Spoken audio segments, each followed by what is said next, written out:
I'm gonna make this video. I'm just sitting in my backyard. Finally got peace and quiet. Today I want to talk about my hysterectomy and why I had to have it.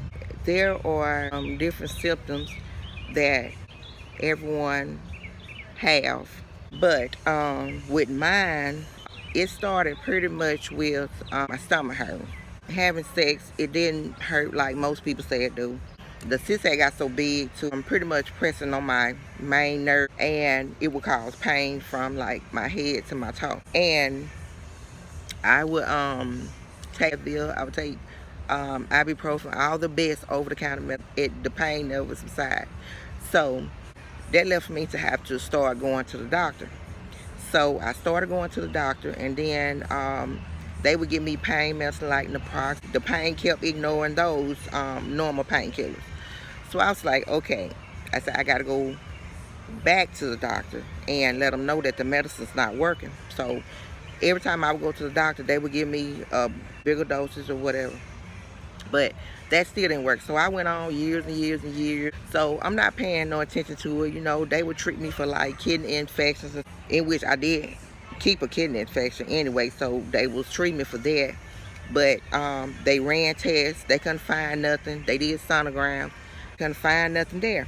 So over the years, the cyst had grew. The pain was just on my stomach would swell, my legs would swell, like my thighs, my feet would swell, my arms, my hands, my face, just all up and down my body. Now I know something wrong. Now this is what I'm saying to myself, because I know my body. I moved out of my hometown. I was working the job that I had. I was a delivery driver, so I worked there. And even though the pain was unbearable, when I go home pad, and I would use that to put that on the area. So the pain was so unbearable where I couldn't even walk. I didn't want to sit. I didn't want to lay on my stomach. I didn't want to lay on my back. I was just uncomfortable, period. I needed to work.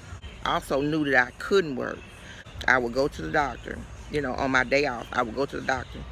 And they would pretty much treat me for the same thing, like a kidney infection. Even though it was curing the infection that was there, it also helped with the pain a little bit because it was kind of cooling. I guess it was going down, taking the antibiotics. I was at work one night, and it got so bad to where I didn't want to sit down. I bared it out that night, and I went home, and I laid down, and I got up that next morning, and I couldn't get up because the pain was so unbearable. I couldn't even get up and walk. And when I walked, it was just like I was walking when I was bent over.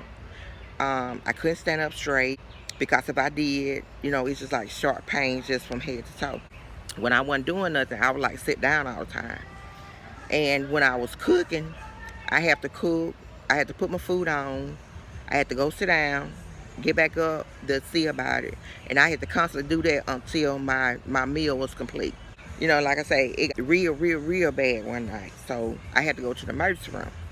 And I went to the emergency room, and once again, they treated me for a kidney infection. They ran tests, did sonograms. They didn't see nothing.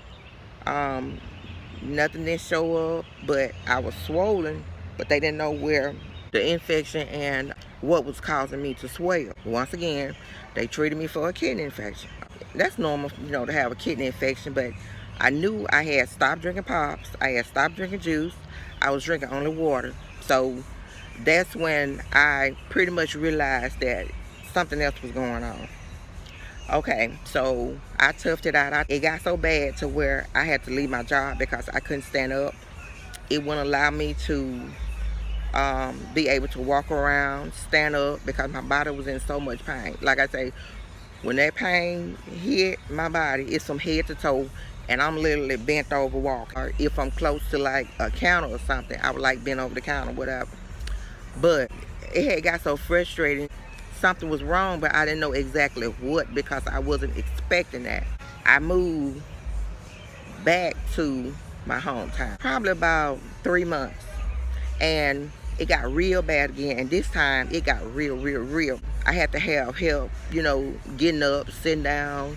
I couldn't cook at all. If I cooked, I had to be close to a table or something where I could just pretty much sit down. I couldn't even stand up 30 minutes, maybe 15 minutes. I had went to bed that night and it had got real bad, and I'm just pained from head to toe, and it wouldn't stop. And like I say, I had took the over-the-counter medicine. The pain was just constant. It wasn't like the short pain and leave and go, constantly pain. So I got up and I went to the emergency room. And I went to the emergency room, and I had got health insurance at the time. To remind you, when I was working as a delivery driver, the company didn't provide health insurance because I was part-time. Pretty much, I went to the hospital. They did all kind of tests. They took blood tests. The doctor came in. He was like, well, I got some good and bad news. I'm like, okay, well, give me the bad news first. And he was like, well, you have fibromyalgia. You have, he said cysts on my ovaries, but he knew, but he didn't want to tell me. But the way he said it, like, I think you have cysts on your ovaries and you will have to see a gynecologist. So I'm like, I looked at him and I'm like, okay. And at this point, I already knew what probably gonna transpire. So I'm like, okay, I'm getting my mind right, just in case. They called up there. They made me an appointment to go. So I went for my appointment up there. And they did the sonogram, that test you take when you're pregnant. They rub the thing over your stomach. The lady had got down to that area, the ovary area. And she said you have cysts on your ovaries. So I'm like, okay. And she said, well, I don't think it's much to worry about because they're not that big. But I'm like, okay, if I have cysts on my ovaries, don't that mean that I have to have surgery basically and I can't have any more kids? And she was like, well, there are different procedures that we can do, and sometimes we have to remove the ovaries, and sometimes we don't. Cysts and not the ovaries. But in my case, I knew deep down that's what I was gonna have to do. And I was just trying to keep calm, not even let it get to. Finally, she came back in with the test, and she showed me the test, and she showed me what she was talking about and where it was located. So I'm like, okay, stuff like that is kind of, mess with your mind. But like I said, I wanted more kids, but if I couldn't, that was fine because I had one anyway. So at this point in time, she's like, well, we're gonna have to refer you to a specialist and all that. And I'm like, okay, I can deal with that. And so she did, and I went down there, and he ran the same test, and then he had hers.